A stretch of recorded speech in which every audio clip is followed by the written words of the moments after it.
Oi, pessoal, sejam bem-vindos a mais um vídeo do nosso canal. Na aula de hoje, nós vamos resolver duas questões do Enem 2019. A primeira questão que iremos resolver é a questão 93 do caderno cinza.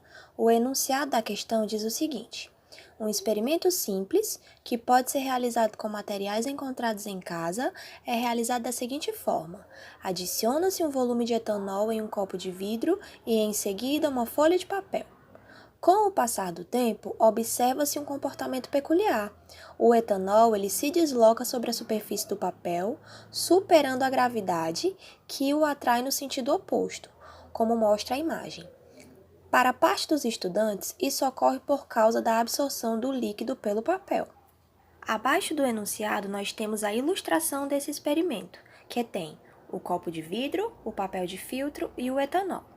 Então, qual o principal ponto que está ocorrendo nesse experimento que merece ser destacado? É o fato do etanol ele se deslocar sobre a superfície do papel, superando a gravidade. Então, o etanol ele está percorrendo essa superfície no sentido oposto ao que a gravidade indica. Essa questão ela está relacionada ao conteúdo de separação de misturas, mais especificamente relacionado à cromatografia, que é um método de separação em que nós temos duas fases, uma fase fixa, que no caso é o papel, e uma fase móvel, que no caso é o líquido que se desloca. Para compreender melhor essa questão, nós vamos para o comando. O comando da questão diz o seguinte: do ponto de vista científico, o que explica o movimento do líquido é então nós precisamos de uma alternativa que explique por que que o líquido, no caso o etanol, ele está percorrendo a superfície do papel no sentido contrário à gravidade. Em questões do Enem, o texto que vem sempre no início de cada questão diz muito sobre qual caminho seguir para encontrar a resposta. E é com base nesse texto que nós vamos analisar cada uma das alternativas. A primeira alternativa diz que o movimento do líquido ele pode ser explicado pela evaporação do líquido. Porém, nós podemos descartar esta alternativa com base no texto, pois no texto em momento nenhum é citado algo relacionado a mudanças de temperatura, ponto de fusão ou ponto de ebulição. A alternativa B cita a diferença de densidade, porém o texto ele não traz essa discussão.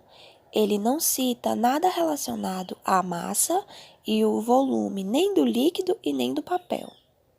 A letra C diz que o movimento do líquido ele pode ser explicado por meio de uma reação química que acontece com o papel, mas nós também podemos descartar essa alternativa, já que uma reação química ela provoca transformações na matéria que ocasionam mudanças qualitativas na composição química das substâncias. E ao observar esse experimento, nós podemos constatar que não há essa transformação, essa mudança qualitativa. A alternativa D diz que esse movimento ele pode ser explicado pela capilaridade nos poros do papel. Mas o que é essa capilaridade? Na superfície do papel há poros, ou seja, espaços vazios na sua estrutura. O que ilustra melhor essa definição são os capilares. Mas o que são esses capilares? São os vasos sanguíneos, em que há um espaço vazio para a passagem dos glóbulos vermelhos. Então, nós podemos explicar o movimento do líquido dessa forma, em que as fibras do papel são conduzidas por capilares e o etanol encontra esses capilares e se movimenta através desses tubos finos. Além disso, o papel ele apresenta uma determinada polaridade, e essa polaridade ela acaba atraindo as moléculas do solvente, fazendo com que ele consiga se mover ao longo da estrutura do papel. E então, a alternativa D é a que mais se aproxima da resposta correta, mas ainda temos a alternativa E, que diz que o movimento ocorre por conta da resistência ao escoamento do líquido. O termo resistência ao escoamento vem da física, onde temos uma curva que é irreversível, o que não cabe no contexto da questão. E então, nós podemos concluir que a alternativa que melhor explica o movimento do líquido é a alternativa D, capilaridade nos poros do papel. Agora, nós vamos responder a questão 105 do Enem 2019. O enunciado da questão diz o seguinte: em 1808, Dalton publicou seu famoso livro intitulado Um Novo Sistema de Filosofia Química, na qual continha os 5 postulados que serviam como alicerce da primeira teoria atômica da matéria fundamentada no método científico. Esses postulados eles são numerados a seguir. Primeiro, nós vamos ver o comando da questão e, em seguida, analisaremos cada um dos postulados. Após o modelo de Dalton, outros modelos baseados em outros dados experimentais evidenciaram, entre outras coisas, a natureza elétrica da matéria, a composição e organização do átomo e a quantização da energia no modelo atômico. A natureza elétrica da matéria. Quem descobriu a natureza elétrica da matéria foi Thomson. Ele descobriu o elétron e adicionou essa estrutura ao átomo.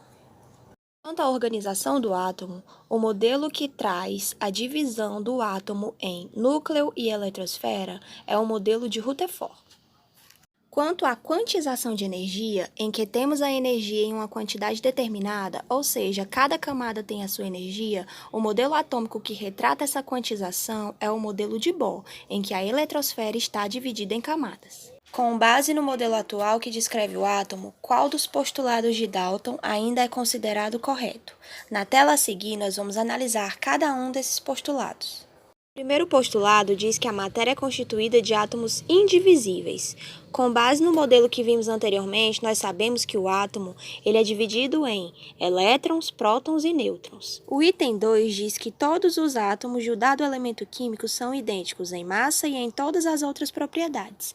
Esse item ele também é falso, pois existem os isótopos, que são átomos de um mesmo elemento químico que possuem o mesmo número atômico, mas diferentes números de massa, como é o caso do carbono 12 e do carbono 14.